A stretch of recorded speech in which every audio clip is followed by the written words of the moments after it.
Y todo por un cuento, escrito y leído por Adrián Guillén. Las 2 monedas de a peso que Chusito llevaba en la bolsa del pantalón tintineaban a cada paso que daba al chocar con las canicas que se había metido en la misma bolsa antes de salir de su casa. Iba de camino a la tienda de doña Julia a comprar 2 pesos de manteca que le había encargado su mamá.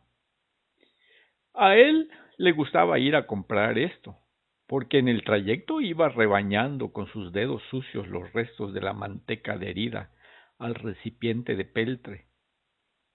Y como tenía un sabor saladito, le encantaba.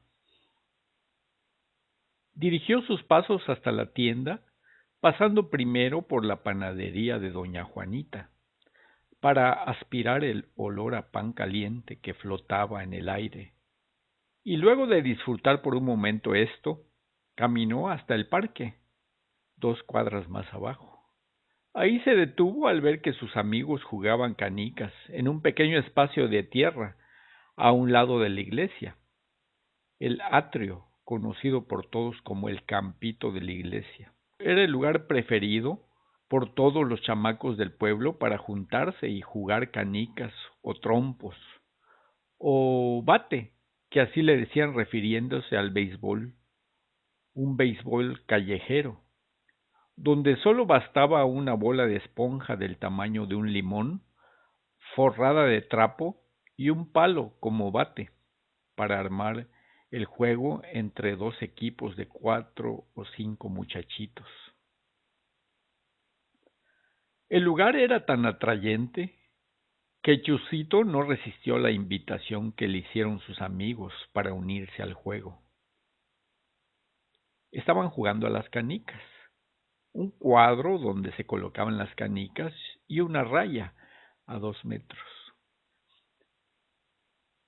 Gana el que saca más canicas del cuadro o termina matando a sus contrincantes. Y es más emocionante si juegan más de 2. Así es que Chusín se unió, sacó las 10 canicas que llevaba y se puso a jugar. La parada era de 3 canicas por juego, así es que tenía para 3 jugadas en caso de que perdiera. Pero ese día Chusín estaba de suerte, y en pocos minutos las 10 canicas se convirtieron en más de 20, y ya no le cabían en sus bolsas. Un rato después, Javier había perdido todas sus canicas. Entonces sacó de la bolsa una moneda de 50 centavos y la colocó en medio del cuadro. Vale por 3 canicas, dijo. Manuel colocó las 3 canicas y Chusito lo imitó, colocando las suyas en el otro extremo del cuadro. La moneda de 50 centavos en el centro del cuadro era más tentadora que las propias canicas. Y a como iban las cosas, Chusito pensó que ese tostón, como le decían a esa moneda en ese entonces, muy pronto estaría en su bolsa. Pero como si ese movimiento hubiese sido algún hechizo mágico, la suerte se le torció y comenzó a perder y a perder hasta quedarse con la única canica que le servía de tiradora. Entonces hizo lo mismo que había hecho su amiguito Javier. Sacó de la bolsa la moneda de a peso y la puso en el centro del cuadro. Un tostón por 3 canicas, dijo, y siguieron jugando. Perdió el primer tostón y enseguida el segundo. Luego sacó el peso que le quedaba y 20 minutos después, Chusito se había quedado sin canicas y sin los 2 pesos que llevaba para la manteca. Coincidió que en esos momentos pasaba por ahí un cortejo fúnebre camino al panteón. Eso le hizo recordar el cuento que siempre le contaba su papá. Era un niño que se había gastado el dinero para comprar el kilo de carne que le había pedido su mamá y se le había hecho fácil llegar hasta el panteón y cortarle una pierna al muerto que acababan de sepultar. Lo tenebroso del cuento era el final, porque por la noche el muerto salía de la tumba a reclamar su pierna. Pepito, dame mi pierna. Al recordar esto, a Chusín se le nubló la vista.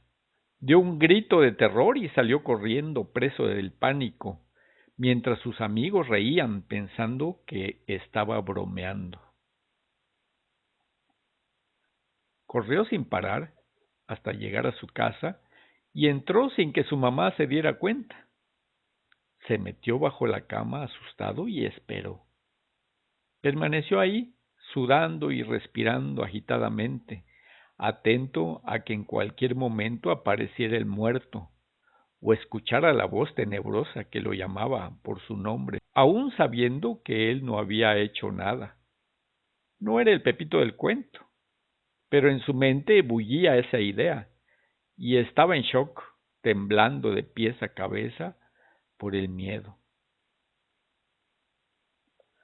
Doña Charito, mamá de Chusito, entretenida en sus quehaceres, no se acordó de él en toda la tarde, ni siquiera se acordaba de que lo había mandado a comprar la manteca, porque para esas horas ya no la necesitaría para cocinar.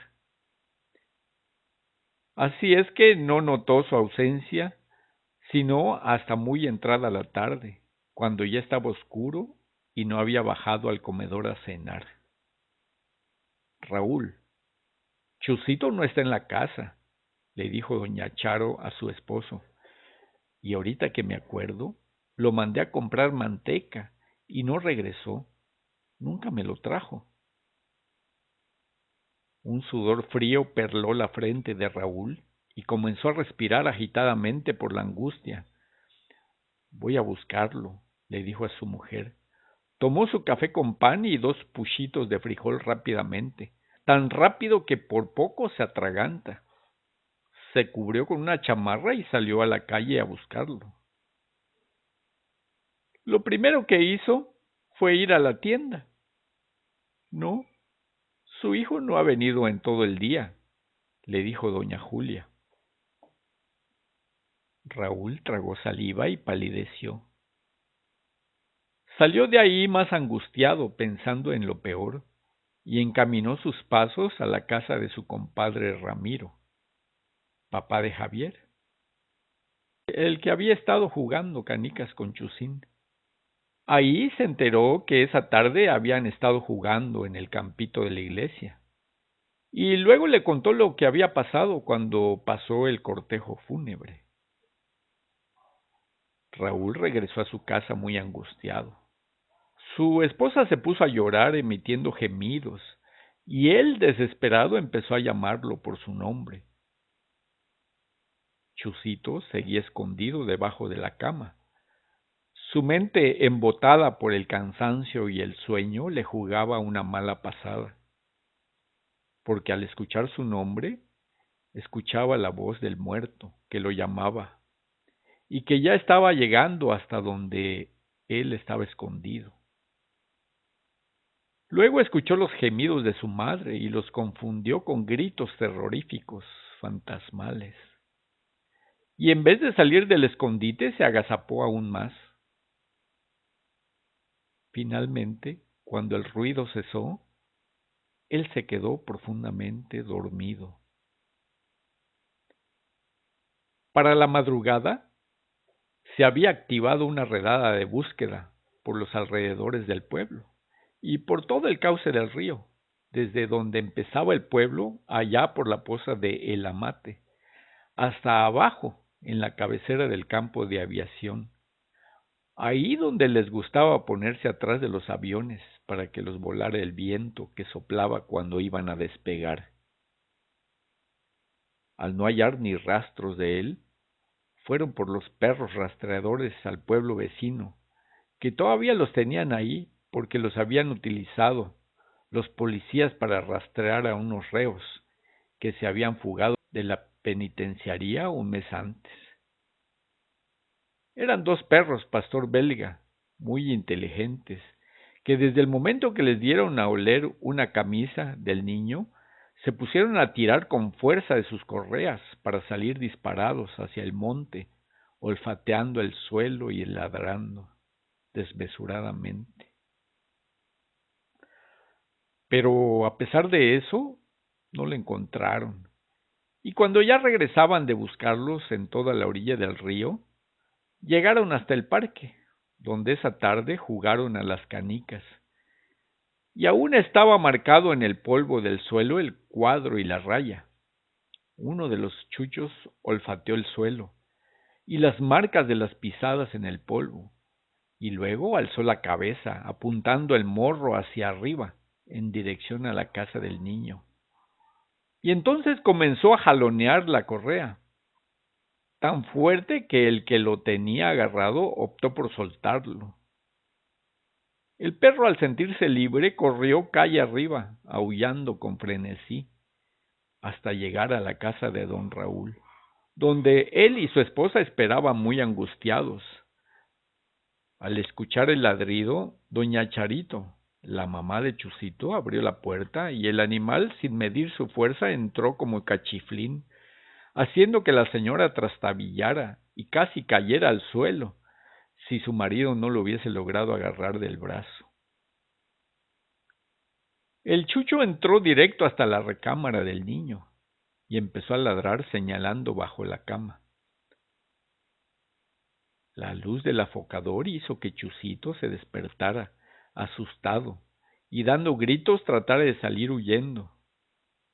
Pero su madre lo abrazó para calmarlo. Él gritó y pataleó tratando de zafarse, y echando espuma por la boca le dio una mordida en el brazo a su mamá, que pegó un grito de dolor al sentir sus dientes metidos en su carne, y al ver la sangre que salía de la herida casi se desmaya.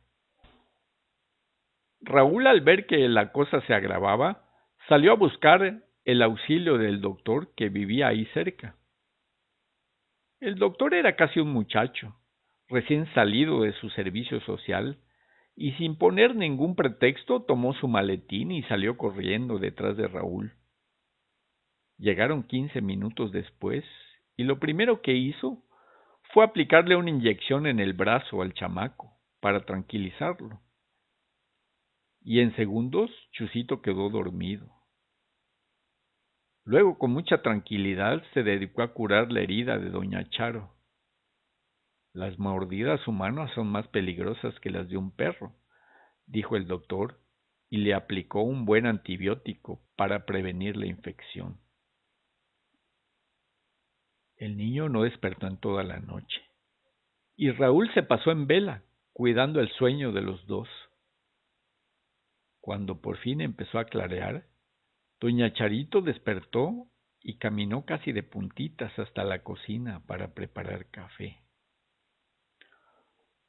Unos minutos después, regresó con 2 tazas humeantes y le dio una a su marido. Esperaron en silencio, tomando el café en sorbitos, sentados al lado de la cama. Un rato después, Rintintín, el perrito que dormitaba en el patio, empezó a ladrar. Eso despertó a Chusito, quien abrió los ojos y, como asustado, se sentó. Quedó viendo a su alrededor y, al notar que sus papás estaban ahí, sonrió y suspiró. Soñé bien feo, les dijo. Sus papás suspiraron, aliviados al ver que él estaba bien. No se había vuelto loco, como habían pensado.